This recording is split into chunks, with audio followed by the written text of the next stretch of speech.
इस वीडियो में हम लोग परसेंटेज मतलब प्रतिशत से रिलेटेड कुछ क्वेश्चंस को सॉल्व करने वाले हैं। इस वीडियो में जो भी क्वेश्चन लिया गया है वो बिहार प्रधान शिक्षक मतलब हेड मास्टर वाला जो एग्जाम हुआ था जो कि बीपीएससी के थ्रू लिया गया था, सेम उसी क्वेश्चन को हम लिए हैं ताकि आपको समझ में आ जाए कि एग्जाम का पैटर्न किस तरह से होने वाला है और डिफिकल्टी लेवल भी किस तरह का होने वाला है। ये सारा चीज आपको इस वीडियो को देखने के बाद समझ में आ जाएगा।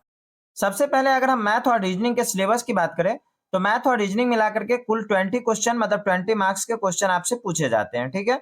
जिसमें मैथ का हमारा टॉपिक होता है नंबर सिस्टम, जो संख्या पद्धति है, सिंप्लीफिकेशन है, परसेंटेज है, एवरेज है, वर्क एंड टाइम, समय और कार्य, अर्थमेटिक प्रोग्रेशन, समांतर श्रेणी, प्रोबेबिलिटी, प्रायिकता, अलजेब्रा, परमुटेशन एंड कॉम्बिनेशन मतलब क्रमचय और संचय, ठीक है, ध्यान रहेगा। तो ये परमुटेशन और कॉम्बिनेशन जो है, क्रमचय और संचय जो है, ये 11th के बुक से लिया गया है, लेकिन डिफिकल्टी लेवल उतना हाई नहीं रहेगा। इस बात को ध्यान रखिएगा कि डिफिकल्टी लेवल उतना हाई नहीं रहने वाला है, ठीक है।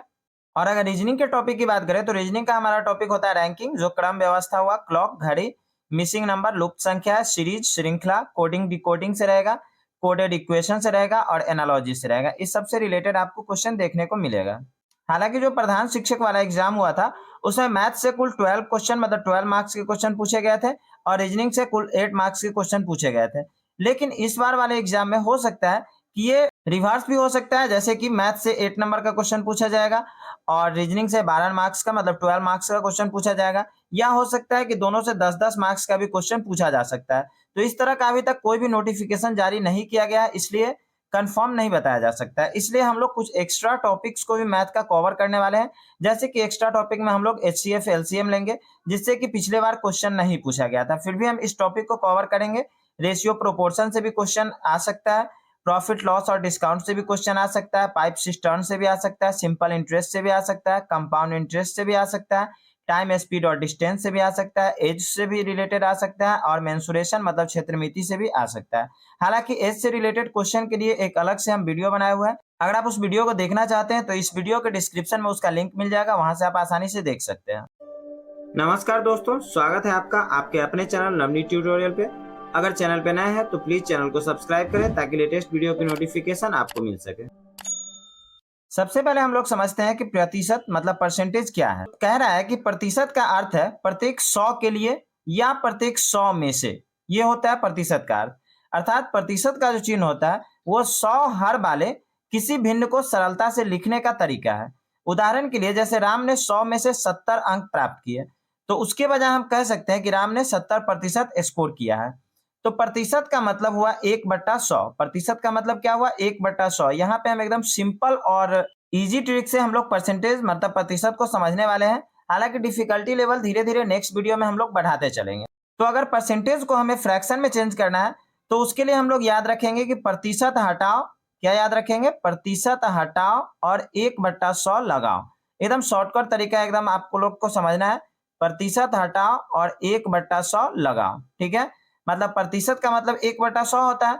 तो कहीं भी अगर हमको प्रतिशत को फ्रैक्शन मतलब भिन्न में चेंज करना है तो प्रतिशत हमें हटाना है और उसके बदले 1/100 लगाना है।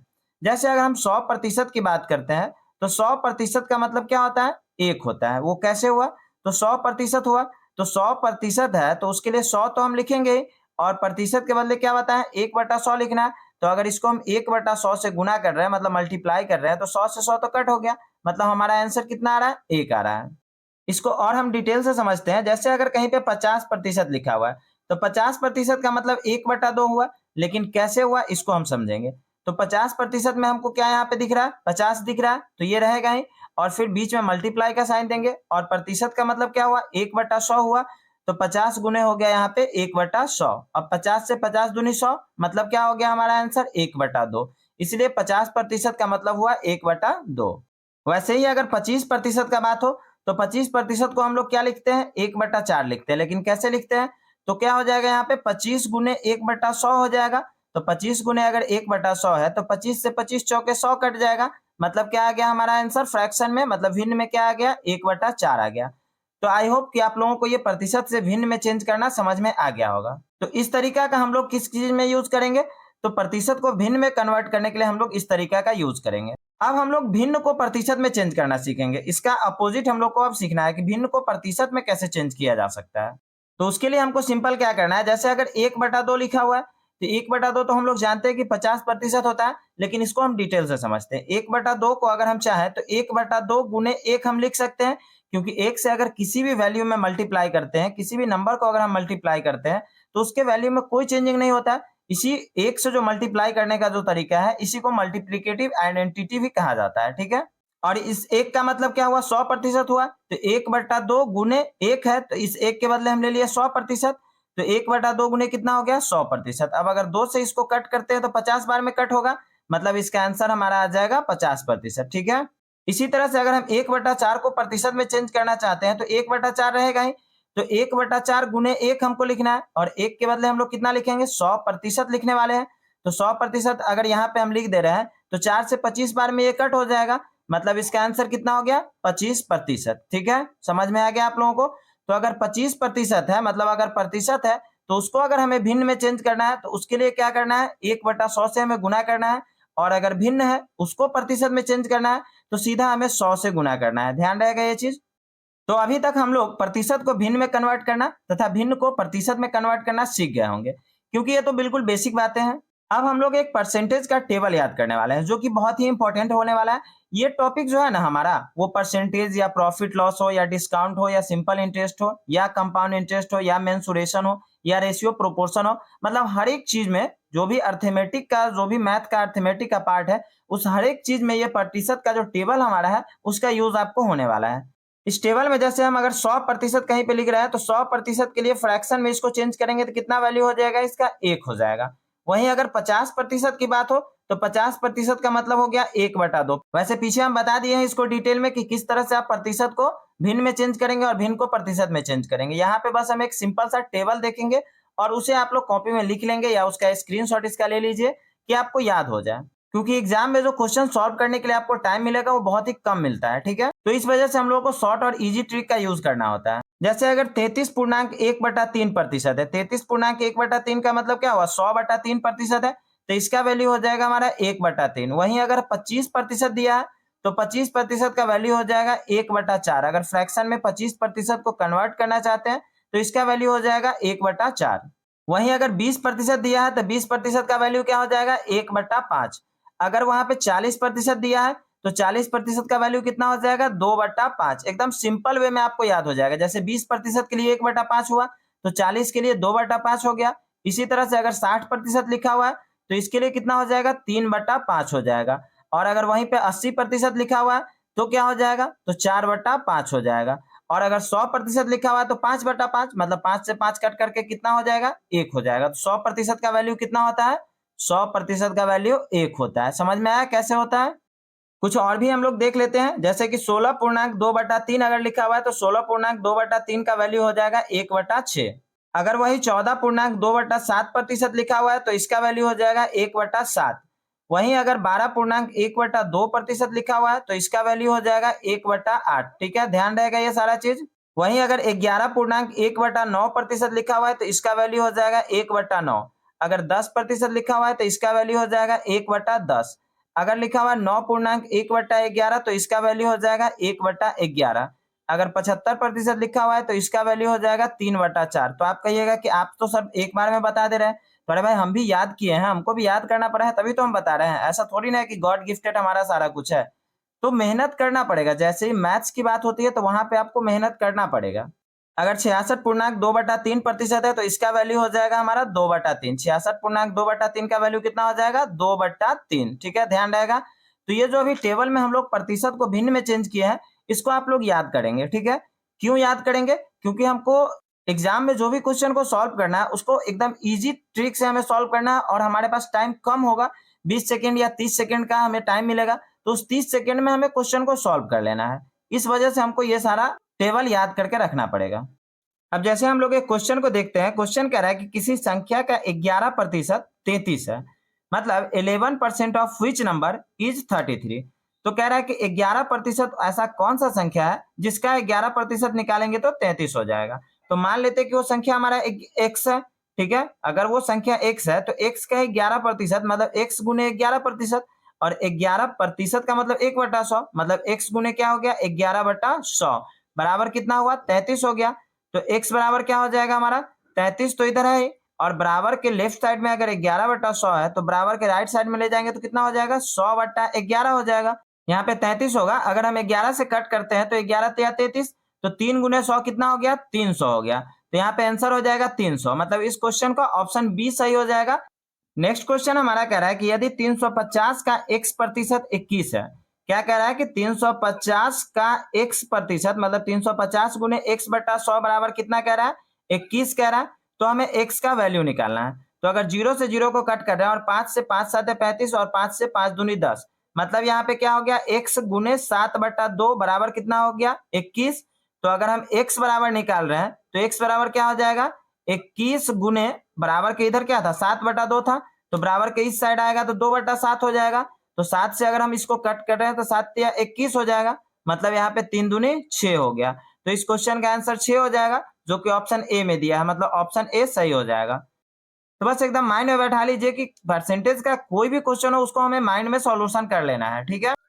जैसे ये क्वेश्चन कह रहा है कि यदि x का 8% y का 4% हो, मतलब x का जो कह रहा है 8% वो किसके बराबर है, y के 4% के, तो x का 20% कितना होगा।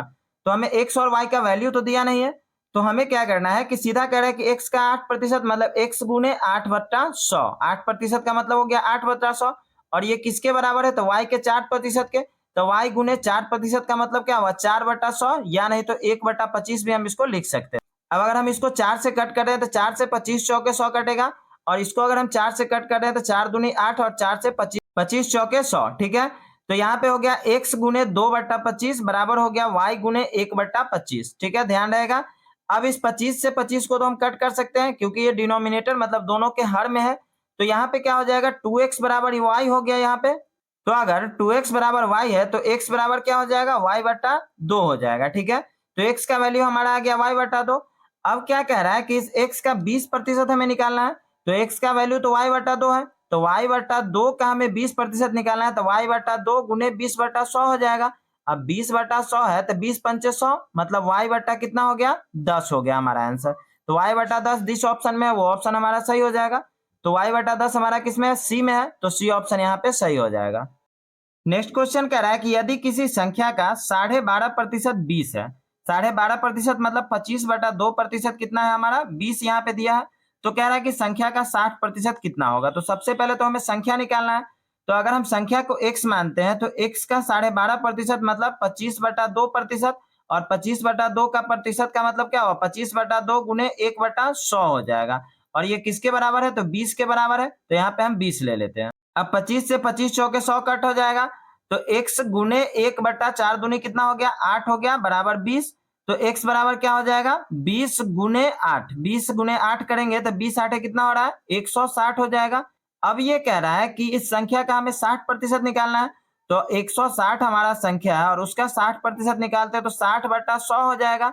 अब ये 100 में 2 जीरो है तो 1 जीरो से ये 1 जीरो, और इस 1 जीरो से ये 1 जीरो कट हो जाएगा। तो 16 छक कितना हो गया, 16 और 6 को गुना करेंगे तो 16 छक 96। तो ऑप्शन सी हमारा यहाँ पे सही हो जाएगा, ठीक है। देख रहे हैं कितने इजी तरीके से परसेंटेज का क्वेश्चन सॉल्व होता जा रहा है। हालांकि इस लेवल को हम लोग और आगे करेंगे, नेक्स्ट वीडियो में इस लेवल को और आगे करेंगे हम, बट अभी हम लोग एकदम बेसिक से लेकर के चल रहे हैं। इस क्वेश्चन में कह रहा है कि यदि 40 का 15% किसी संख्या के 25% से 2 अधिक है। पहले क्या कह रहा है कि 40 का 15%, तो 40 का अगर हम 15% निकालते हैं तो 40 गुने 15/100 हो जाएगा। इसको अगर हम 5 से कट कर रहे हैं तो 5 तिया 15 और 5 से 20 5 100 और 20 से 20 दूनी 40, तो 4 तिया कितना हो गया, 12 हो गया। सॉरी यहाँ पे 2 होगा, 20 दूनी 40 मतलब 2 होगा, तो 2 तिया 6 हो गया। कितना हो गया यहाँ पे, 2 तिया 6 हो गया, ठीक है। अब ये कह रहा है कि किसी संख्या के 25% से 2 अधिक है। अब वो संख्या अगर हम x ले लेते हैं तो x का 25% मतलब x गुने 25/100, तो x गुने 25/100 मतलब क्या हो गया, 25 से अगर हम कट कर रहे हैं तो 25 चौका 100 मतलब x बटा ये 4 हो गया। तो x/4 से कितना अधिक है, ये 2 अधिक है। तो x/4 में अगर हम 2 जोड़ रहे हैं तो ये किसके बराबर हो जाएगा, 6 के बराबर हो जाएगा। तो x/4 बराबर क्या हो जाएगा, 6 तो है यहाँ पे, और ये प्लस में अगर 2 है लेफ्ट साइड में तो इसको राइट साइड में ले जाएंगे तो माइनस में हो जाएगा। तो 6 - 2 कितना हो गया, 4 हो गया। तो x/4 बराबर 4, तो x बराबर क्या हो जाएगा, यहाँ पे क्रॉस मल्टीप्लिकेशन अगर हम कर रहे हैं तो 4 चौके कितना हो जाएगा, 16 हो जाएगा, ठीक है। तो इस क्वेश्चन का आंसर हमारा कितना हो जाएगा, 16, जो कि डी में दिया है। तो डी ऑप्शन यहाँ पे सही हो जाएगा। नेक्स्ट क्वेश्चन कह रहा है कि दो संख्याएं तीसरी संख्या से क्रमशः 20% तथा 50% अधिक है। पहली संख्या दूसरी संख्या से कितनी प्रतिशत है? कितना संख्या हमारे पास? 3 संख्या है, 1, 2 और 3 संख्या है। अब ये 2 संख्या जो कह रहा है वो तीसरी से 20% और 50% अधिक है। तो अगर हम तीसरी संख्या 100 मान लेते हैं, वैसे परसेंटेज का कोई भी क्वेश्चन आप सॉल्व करिएगा तो 100 मान करके अगर आप सॉल्व कर रहे हैं तो बहुत इजी वे में सॉल्व हो जाता है।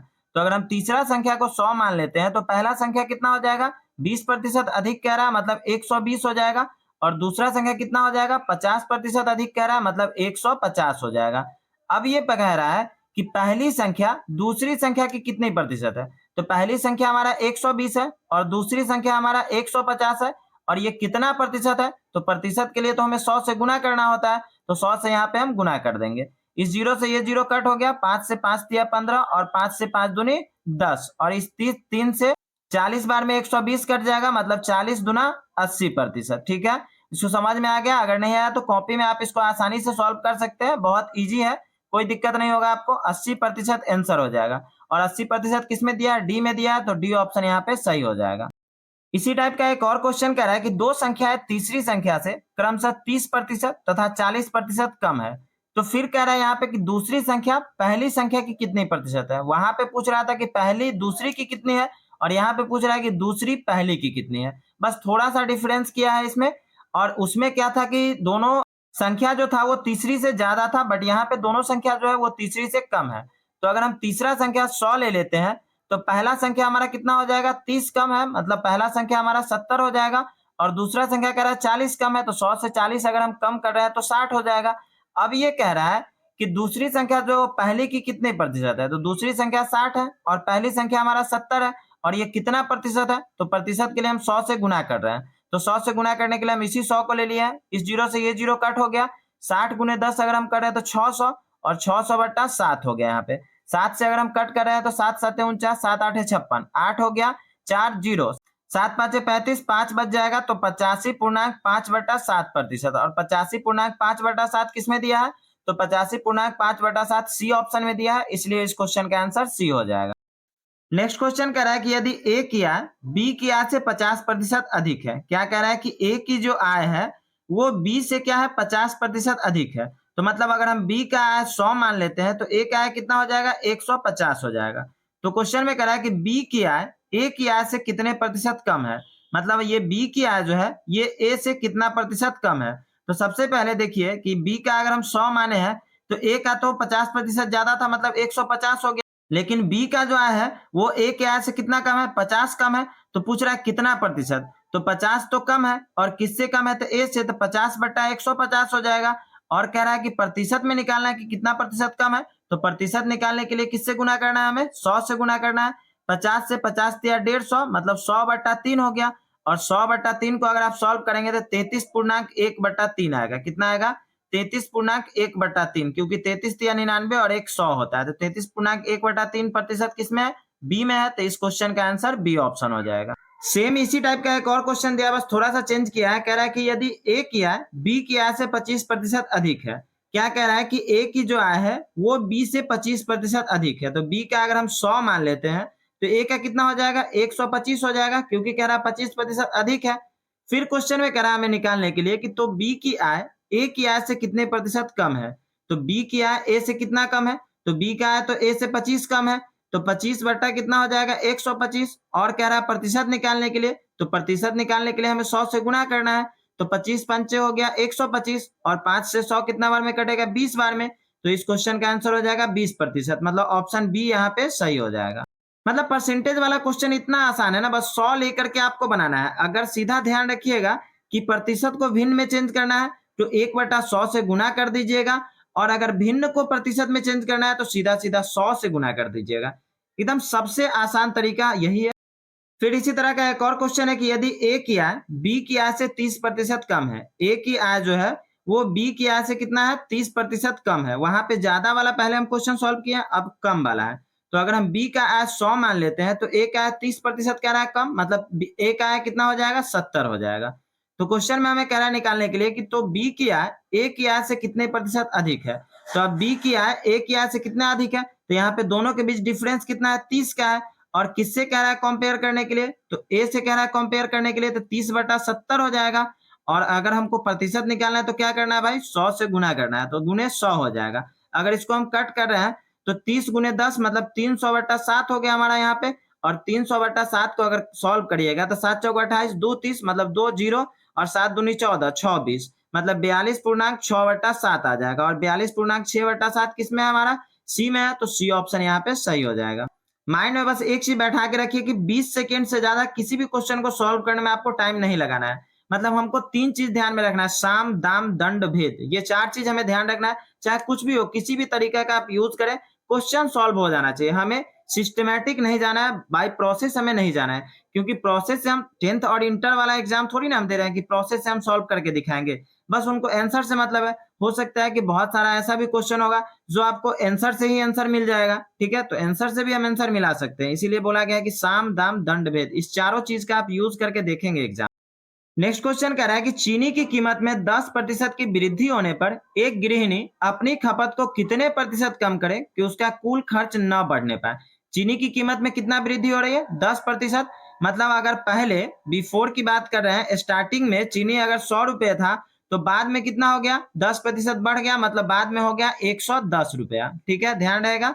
अब कह रहा है कि खपत को कितना कम करेगा, तो खपत में मतलब दोनों में डिफरेंस कितना है, 10 का है, तो मतलब हमें 10 कम करना है। और 10 कम करना है तो किसके अकॉर्डिंग, तो बढ़े हुए चीनी के कीमत के अकॉर्डिंग। और बढ़ा हुआ चीनी का कीमत हमारा कितना है, 110 है। और इसका हमें निकालना क्या है, तो प्रतिशत, और प्रतिशत निकालने के लिए 100 से हमें गुना करना है।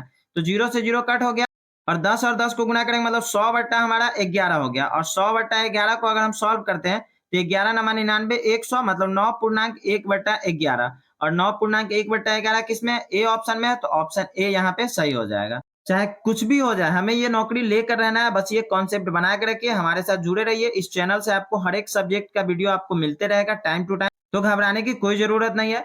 और इतना बड़ा भी एग्जाम नहीं है, हाँ बीपीएससी लेवल तो थोड़ा हाई रहता ही है, लेवल तो रहेगा ही, कोई दिक्कत नहीं है उसमें। बट अगर मेहनत करेंगे तो मेहनत से बढ़ के तो कुछ नहीं है ना। जब लोग यूपीएससी का एग्जाम क्लियर कर लेते हैं तो ये तो बीपीएससी है, जब यूपीएससी का एग्जाम क्लियर कर लेते हैं, वो भी तो इंसान ही करता है ना, तो ये तो बीपीएससी है। बस थोड़ा सा मेहनत करना पड़ेगा, तो बस सब्र करके रखें, हमारे साथ जुड़े रहें। आई प्रॉमिस कि फर्स्ट अटेम्प्ट में ये एग्जाम आप लोगों का निकल जाए। इसी टाइप का एक और क्वेश्चन है, कह रहा है कि चीनी की कीमत में 20% की कमी होने पर, वहां पे वृद्धि की बात हुई थी, यहाँ पे कह रहा है कि 20% की कमी होने पर एक गृहिणी अपनी खपत को कितने प्रतिशत वृद्धि करे कि उसका कुल खर्च स्थिर रहे। तो यहाँ पे क्या हो रहा है, 20% का कमी हो रहा है। तो अगर पहले का बात कर रहे हैं, पहले अगर 100 रुपये चीनी है, तो बाद में क्या हो जाएगा, 20% का कमी हो रहा है मतलब 80 रुपये हो जाएगा। अब इस दोनों के बीच डिफरेंस कितने का है, 20 का है। और 20 का जो डिफरेंस है, तो इसको हमें किससे कंपेयर करना है, तो घटा हुआ कीमत जो है उससे कंपेयर करना है, तो हो जाएगा 20/80। और प्रतिशत निकालना है तो 100 से हमें गुना करना है, ठीक है। तो 20 चौके 80 और 4 से 25 चौके 100, मतलब कितना हो जाएगा यहाँ पे 25%। और 25% किस में दिया है, बी में दिया है, तो बी ऑप्शन यहाँ पे सही हो जाएगा। अगर सेशन देखने में मजा आ रहा है तो प्लीज वीडियो को लाइक करें और अपने फ्रेंड्स और रिलेटिव्स के साथ इस वीडियो को शेयर जरूर, क्योंकि आप लोगों का सपोर्ट ही हमारे लिए इंस्पिरेशन होगा। जितना आप लोग सपोर्ट करेंगे हम उतनी ज्यादा मेहनत करेंगे, और उस मेहनत से कहीं ना कहीं आपको ज्यादा प्रॉफिट होगा, हमको तो होगा ही, साथ में आपको ही प्रॉफिट होगा, ठीक है। नेक्स्ट क्वेश्चन कह रहा है कि एक व्यक्ति के वेतन में पहले 20% की वृद्धि की गई, फिर 20% की वृद्धि की गई, मतलब 2 बार 20% का वृद्धि किया गया। तो व्यक्ति के वेतन में परिवर्तन का प्रतिशत ज्ञात करें। मतलब अगर स्टार्टिंग में उसका 100 रुपया सैलरी था, 100 पे ही लेकर के चलेंगे, परसेंटेज का कोई भी क्वेश्चन सॉल्व करना है 100 पे अगर हम करेंगे तो बहुत ईजी वे में सॉल्व हो जाएगा। तो अगर स्टार्टिंग में 100 रुपया था और 20% की वृद्धि की गई, मतलब कितना हो गया, 120 हो गया, ठीक है। 20% जैसे ही वृद्धि किया गया तो 120 हो गया। अब तो इसका सैलरी 120 है, फिर से हमें 20% का वृद्धि करना है। तो 120 में अगर हम 20% का वृद्धि करते हैं, मतलब 120 गुने 20/100 हो जाएगा। इस 2 जीरो से ये दोनों जीरो कट हो गया, मतलब 12 दूनी 24। तो कितना इसका वृद्धि हो रहा है, 120 में फिर से हमें 24 ऐड करना है, मतलब वृद्धि होने के बाद सैलरी इसका कितना हो गया, 144। मतलब स्टार्टिंग में 100 था, 20% बढ़ा तो 120, फिर से 20% बढ़ा तो 144 हो गया। अब पूछ रहा है कि व्यक्ति के वेतन में परिवर्तन का प्रतिशत ज्ञात करें। तो परिवर्तन कितना हुआ, तो सबसे स्टार्टिंग में इसका 100 रुपया था और अभी कितना है, 144 है। तो अगर परिवर्तन की बात करें तो कितना परिवर्तन हुआ, 44 रुपये का परिवर्तन हो रहा है। और इसको कंपेयर किससे करना है, स्टार्टिंग वाले सैलरी से करना है। तो मतलब 44/100 गुने 100 करेंगे, क्योंकि प्रतिशत हमें निकालना है, और 100 से 100 कट करके कितना हो जाएगा, 44%। और 44% ये क्या हो रहा है, इंक्रीज हो रहा है, क्योंकि 100 से 144 क्या है, 44 ज्यादा है, मतलब यहाँ पे इंक्रीज होने की बात हो रही है। और जैसे ही इंक्रीज होने की बात हो तो ये ऑप्शन हमारा सी हो जाएगा सही, 44% इंक्रीज। नेक्स्ट क्वेश्चन कह रहा है, सेम उसी टाइप का क्वेश्चन है, बस थोड़ा सा इसका चेंजिंग किए हैं कि एक व्यक्ति के वेतन में पहले 10% की वृद्धि की गई, फिर 10% की कमी की गई, तो व्यक्ति के वेतन में परिवर्तन का प्रतिशत ज्ञात करें। मतलब उस क्वेश्चन में क्या था कि 2 बार बढ़ा हुआ था और यहाँ पे क्या है कि एक बार बढ़ रहा है और दूसरे बार घट रहा है। मतलब अगर स्टार्टिंग में इसका हम 100 रुपया सैलरी मान रहे हैं, तो अगर 10% वृद्धि हो रही है तो कितना हो जाएगा सैलरी, 110 हो जाएगा। और फिर 10% का कमी हो रहा है, मतलब 110 का अगर हम 10% निकाल रहे हैं तो 110 गुने 10/100 अगर हम कर रहे हैं तो 0 से 0 कट होके मतलब कितना हो जाएगा, 11 हो जाएगा। तो 110 में से अगर हम 11 घटा रहे हैं तो कितना हो रहा है, 99 हो रहा है। और फिर कह रहा है इस क्वेश्चन में कि व्यक्ति के वेतन में परिवर्तन का प्रतिशत, तो स्टार्टिंग में इसका वेतन था 100 रुपया और परिवर्तन होकर के कितना हो गया, 99 रुपया। तो परिवर्तन कितना हो गया, 1 हो गया। और इसका प्रतिशत निकालेंगे तो अगर हम 1 कर रहे हैं और इसको कंपेयर किससे करना है, 100 से करना है, तो 1/100 गुने 100 अगर हम कर रहे हैं तो 100 1 हो जाएगा। ठीक है, आंसर इसका कितना हो जाएगा, 1। और ये 1 बढ़ेगा कि घटेगा, तो यहाँ पे देखिए स्टार्टिंग में था 100 और लास्ट में क्या हो गया इसका सैलरी 99, मतलब 1 घट रहा है, तो 1% क्या हो रहा है, डिक्रीज हो रहा है, तो 1% डिक्रीज हो जाएगा। ऑप्शन ए यहाँ पे सही हो जाएगा। नेक्स्ट क्वेश्चन कह रहा है कि यदि एक आयत की एक भुजा 10% अधिक तथा दूसरी भुजा भी 10% अधिक मापी गई है, तो क्षेत्रफल में कितने प्रतिशत का अंतर होगा। अब हम सभी जानते हैं क्या कि आयत का क्षेत्रफल क्या होता है, लंबाई गुने चौड़ाई। तो अगर हम लंबाई को 100 मान रहे हैं और चौड़ाई को भी 100 मान रहे हैं, ठीक है, दोनों को हम 100 मान करके चल रहे हैं, तो लंबाई और चौड़ाई में क्या कह रहा है, 10% का वृद्धि कह रहा है। तो बाद में इसका लंबाई चौड़ाई कितना हो जाएगा, 110 हो जाएगा और चौड़ाई भी क्या हो जाएगा, 110 हो जाएगा। अगर हम क्षेत्रफल का बात करें तो 100 लंबाई और 100 चौड़ाई से क्षेत्रफल हो जाएगा 10,000 हो जाएगा। और अगर 110 को गुना करें तो 11 11 121, मतलब 121 पे 2 जीरो, मतलब 12,100 हो जा रहा है। ठीक है, तो पूछ रहा है कि कितना वो इंक्रीज किया है, तो 10,000 और 12,100 में कितना इंक्रीज हुआ है, 2100 इंक्रीज हो रहा है। और इसका हमको प्रतिशत निकालना है, तो 2100 बट्टा कितना हो जाएगा, तो हमको कंपेयर करना है स्टार्टिंग वाले से, तो 2100 बट्टा हो जाएगा 10,000 और 2100 बटा 10,000 और प्रतिशत निकालने के लिए 100 से हमें गुना करना है, तो गुने 100 हो जाएगा। ये 2 जीरो से 2 जीरो कट हो गया, ये 2 जीरो से ये 2 जीरो भी कट हो गया, मतलब कितना हो रहा है यहाँ पे, 21 हो रहा है। तो 21% क्या हो रहा है यहाँ पे, इंक्रीज हो रहा है। क्यों, क्योंकि शुरू में था 10,000 और बाद में 12,100 हो रहा है, मतलब ये बढ़ रहा है, तो बढ़ रहा है तो 21% इंक्रीज वाला ऑप्शन हो जाएगा, मतलब ऑप्शन सी यहाँ पे सही हो जाएगा। एक और क्वेश्चन कह रहा है कि यदि एक आयत की लंबाई में 20% की वृद्धि की गई तथा चौड़ाई में 20% की कमी की गई, मतलब लंबाई अगर हम 100 ले रहे हैं और फिर चौड़ाई भी 100 ले रहे हैं, तो कह रहा है लंबाई में 20 की वृद्धि, मतलब लंबाई हो जाएगा 120 और चौड़ाई में 20 की कमी, मतलब चौड़ाई हो जाएगा 80। तो क्षेत्रफल का अगर बात करें तो 100 गुने 100 कर रहे हैं, मतलब ये 10,000 हो जाएगा। कितना हो जाएगा, 10,000 हो जाएगा। और 120 और 80 को गुना करेंगे तो 12 8 96 हो जाएगा, मतलब ये 9600 हो गया। तो 9600 और 10,000 में कितना का अंतर है, 400 का अंतर है। और इसको हमें कंपेयर किससे करना है, तो पहले वाले क्षेत्रफल से कंपेयर करना है, तो पहले वाला क्षेत्रफल कितना है, 10,000 है, तो 400 बट्टा 10,000 हो जाएगा। और इसका प्रतिशत निकालने के लिए 100 से फिर हमें गुना करना है, ये 2 जीरो से ये 2 जीरो कट हो गया और इस 2 जीरो से ये 2 जीरो कट हो गया, मतलब यहाँ पे 4% हुआ। लेकिन ये 4% इंक्रीज हो गया या डिक्रीज, तो यहाँ पे देखिए हमारा शुरू का क्षेत्रफल जो था वो 10,000 था और बाद का था 9600, मतलब यहाँ पे क्षेत्रफल घट रहा है, तो आंसर हो जाएगा हमारा 4% डिक्रीज। जो 4% डिक्रीज किसमें दिया है, ए में दिया है, तो ऑप्शन ए यहाँ पे सही हो जाएगा।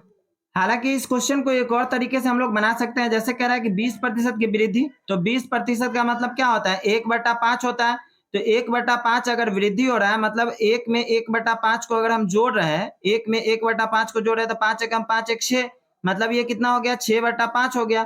और फिर कह रहा है 20% की कमी, तो 20% का मतलब तो 1/5 हो रहा है। और अगर हम 1/5 कम कर रहे हैं, तो मतलब 1 माइनस 1/5, तो 5 एकम 5 माइनस 1 कितना हो जाएगा, 4/5। ठीक है, अब इस दोनों को अगर हम गुना कर रहे हैं, 6/5 और गुने 4/5 अगर हम कर रहे हैं, तो कितना हो जाएगा, 6 चौक 24 और बट्टा नीचे हो जाएगा 25। इस दोनों में अंतर कितने का है, 1 का अंतर है। और ये 1 का जो अंतर है वो 24 और 25 का बात कर रहा है, तो 25 शुरू में था, क्योंकि जो शुरू में रहता है उसी को हमें नीचे लेना होता है। तो 25 और 24 में 1 का अंतर है और 1 क्या है, कमी का अंतर हो रहा है, मतलब यहाँ पे हो जाएगा 1/25 गुने 100, कितना हो जाएगा, 1/25 और गुने प्रतिशत निकालना है तो 100 हो जाएगा। तो 25 चौके 100, तो 4% यहाँ पे हो गया, 4% क्या हो गया, तो यहाँ पे कमी का बात हो रहा है, इसलिए 4% डिक्रीज हो जाएगा। ठीक है, तो फ्रेंड्स आज की वीडियो में बस इतना ही। अगर वीडियो अच्छी लगी हो तो लाइक और शेयर करें तथा हमारे चैनल के लेटेस्ट वीडियो की नोटिफिकेशन पाने के लिए इस चैनल को सब्सक्राइब करें। आपका सपोर्ट ही हमारे लिए इंस्पिरेशन होगा।